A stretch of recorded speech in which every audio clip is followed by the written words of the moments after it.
سورۃ البقرہ کی آیت نمبر 191۔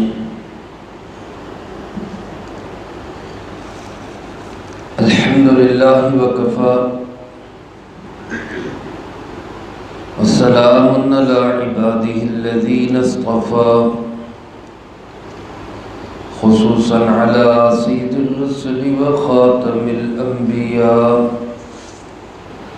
وعلى آلہ واصحابہ الاتقیاء۔ اما بعد فاعوذ باللہ من الشیطان الرجیم، بسم اللہ الرحمن الرحیم۔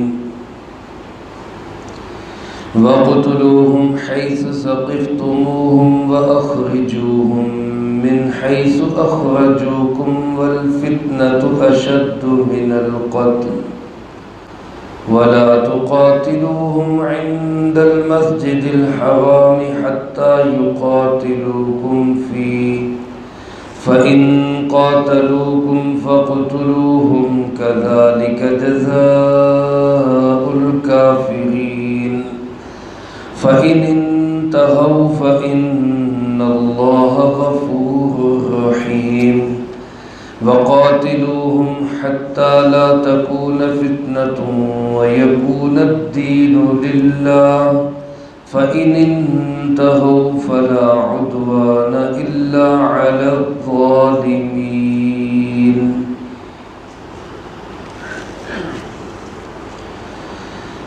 ان آیات مبارکہ میں اللہ رب العالمین نے ابواب البر، نیکی کے جو بڑے بڑے کام ہیں، باب ہیں، ان میں سے 9ویں حکم کو اللہ پاک نے بیان فرمایا ہے۔ گزشتہ درس میں اس سلسلے میں پہلی ہدایت آئی تھی، اور ان آیات مبارکہ میں اسی حکم کے متعلق مزید ہدایات ہیں۔ یہ 9واں حکم ہے جہاد اور قتال کے متعلق۔ اسلام کے جو اصول جہاد ہیں، اصول قتال ہیں، وہ کیا ہے؟ تو اس سے پہلی آیت مبارکہ میں آپ حضرات سماعت فرما چکے ہیں اللہ کے راستے میں جہاد کی اہمیت کیا ہے اور فضیلت کیا ہے۔ جہاد ایک دفاعی چیز ہے، اسلام کی سربلندی کے لیے ایک حکم ہے اللہ رب العالمین کا، اسلام کا ایک رکن ہے، لیکن اس کی اجازت ہر وقت نہیں، مخصوص حالات میں ہے۔ اس کی تفصیلات میں گزشتہ درس میں عرض کر چکا ہوں۔ زیر درس جو آیات مبارکہ پڑھی گئی، یہ ایک خاص واقعہ کے متعلق ہے۔ نبی کریم صلی اللہ علیہ وآلہ وسلم اپنے جانثار ساتھیوں کے ساتھ سن 6 ہجری میں عمرہ ادا کرنے کے لیے مکہ مکرمہ کی طرف جاتے ہیں۔ مدینہ منورہ سے سفر کر کے مکہ کی طرف جاتے ہیں۔ حدیبیہ کے مقام پہ آپ کو، آپ کے ساتھیوں کو روک دیا جاتا ہے کہ آپ عمرہ نہیں کر سکتے۔ وہاں پھر آپ کی مشرکین عرب کے ساتھ ایک صلح ہوتی ہے، صلح نامہ پہ دستخط ہوتے ہیں۔ اس کی اور شکوں میں سے ایک شک یہ بھی تھی کہ آپ اس سال عمرہ نہیں کریں گے، اس سال واپس چلے جائیں، اگلے سال آپ عمرہ کرنے کے لیے آئیں۔ چنانچہ سن 7 ہجری میں آپ صلی اللہ علیہ وسلم جانثار صحابہ کے ساتھ رضی اللہ تعالی مجمعین عمرہ قضا کرنے کے لیے آتے ہیں۔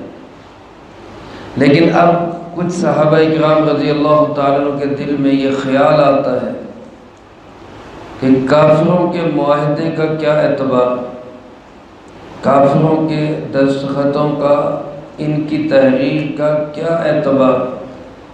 ہو سکتا ہے ہم وہاں عمرہ کرنے کے لیے جائیں اور یہ ہمارے ساتھ وہاں پہ لڑائی شروع کر دیں، تو پھر کیا کریں ہم؟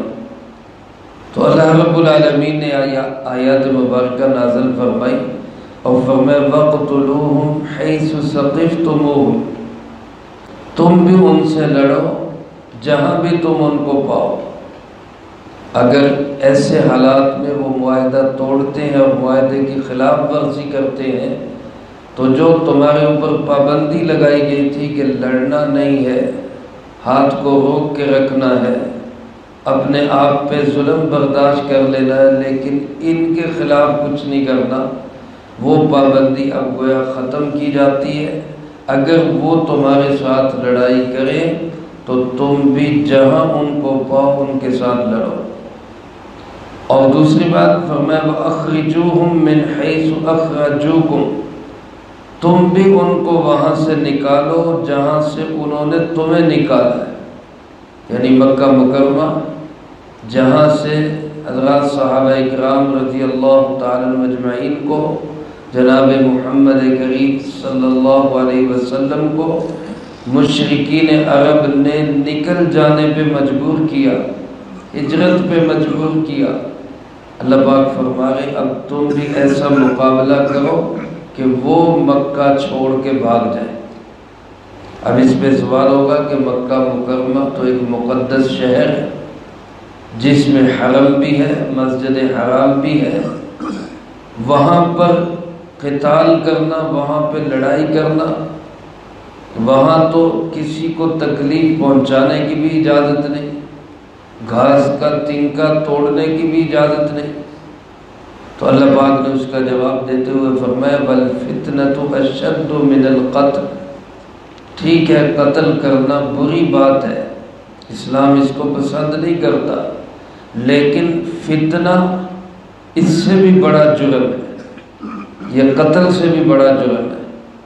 قتل کی حیثیت بہت بڑی، بہت بڑا گناہ ہے، لیکن فتنہ حرم کے اندر، مکہ کے اندر، مقدس شہر کے اندر بالخصوص فتنہ تو قتل سے بھی بڑا ہوا گناہ ہے۔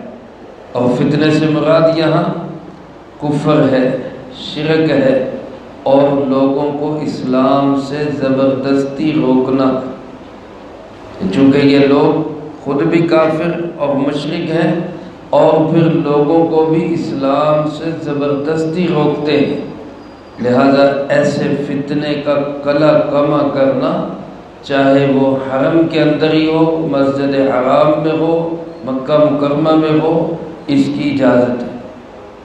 اور فرمایا خاص طور پہ جو حرم کی جگہ ہے، مسجد حرام ہے، لا تقاتلوہم عند المسجد الحرام، اس مسجد حرام کے پاس ان سے قتال نہ کرو، یعنی جو حرم کی جگہ ہے جہاں پہ خاص پابندیاں ہیں وہاں پہ ان کے ساتھ نہ لڑو۔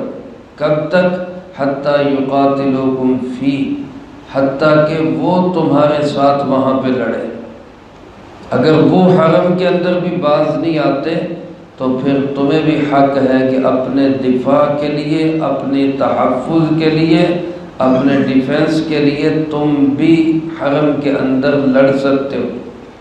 چنانچہ پوری امت کے علماء کا اس پر اتفاق ہے کہ حرم کے اندر کسی کو قتل کرنے کی اجازت نہیں، لیکن حرم کے اندر اگر کوئی بندہ کسی دوسرے بندے پہ حملہ کر دے تو اپنے دفاع کے لیے اس کے ساتھ قتال ہو سکتا ہے۔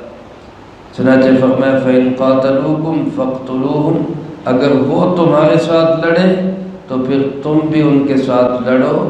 كَذَلِكَ جَزَاءُ الْكَافِرِينَ، یہی بدلہ ہے کافروں کا، جنہوں نے تمہارے ساتھ لڑائی کی ہے پھر تمہیں بھی حق ہے تم ان کے ساتھ بھی لڑائی کرو۔ فَإِنِ انْتَهَوْا، اور اگر وہ باز آ جائیں، اگر وہ قتال نہ کریں، اگر وہ حرم کا احترام کریں، فَإِنَّ اللَّهَ غَفُورٌ رَحِيمٌ، بے شک اللہ پاک بہت بخشنے والا، بڑا ہی رحم کرنے والا ہے۔ اگر وہ کفر چھوڑ دیں، شرک چھوڑ دیں، اسلام کی مخالفت چھوڑ دیں، اسلام قبول کر لیں تو ان کی سابقہ غلطیوں کو اللہ پاک معاف کر دے گا، اللہ بہت رحم کرنے والا ہے۔ پھر اس کے بعد ایک عمومی حکم دیا کہ اسلام کا یہ جو جہاد ہے، اسلام کے اندر یہ جو قتال ہے، لڑائی ہے، اس کا مقصد کیا ہے؟ یاد رکھیں اسلام سلامتی کا دین ہے، ایمان امن کی پہچان ہے، لیکن فتنہ ڈالنا اور لوگوں کو زبردستی اسلام سے روکنا یہ ایک ایسا فتنہ ہے جس کو ختم کرنا ضروری ہے۔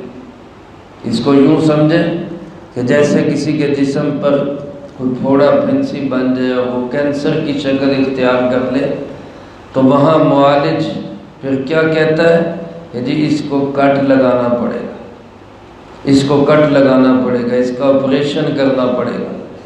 تو جہاد بھی ایسا ہی ہے، بیماروں کا علاج دعوت کے اندر ہے، بیماریوں کا علاج اسلام کے اندر ہے۔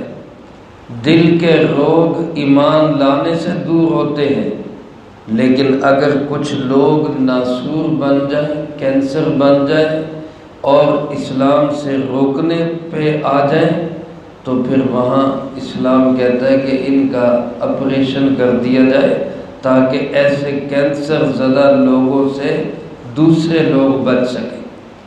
چنانچہ فرمایا وقاتلوہم، ان سے آپ لڑیں، حتی لا تکون فتنہ، کب تک؟ یہاں تک کہ فتنہ ختم ہو جائے، کیونکہ فتنہ اسلام کے اندر قابل قبول نہیں۔ فرمایا وَيَكُونَ الدِّينُ لِلَّهِ، اور سارے کا سارا دین بن جائے صرف کس کے لیے؟ اللہ کے لیے۔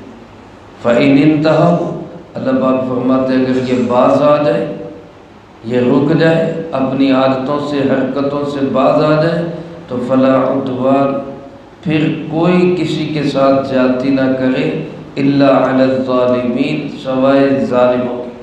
پھر اگر ہاتھ اٹھایا جائے گا تو صرف ظالموں پہ اٹھایا جائے گا، اس کے سوا کسی پہ ہاتھ نہیں اٹھایا جائے گا۔ تو میرے محترم دوستو، آج بھی 14 صدیوں میں اسلام خوبصورت احکامات دیتا ہے، معاشرے کے لیے پرامن احکامات دیتا ہے۔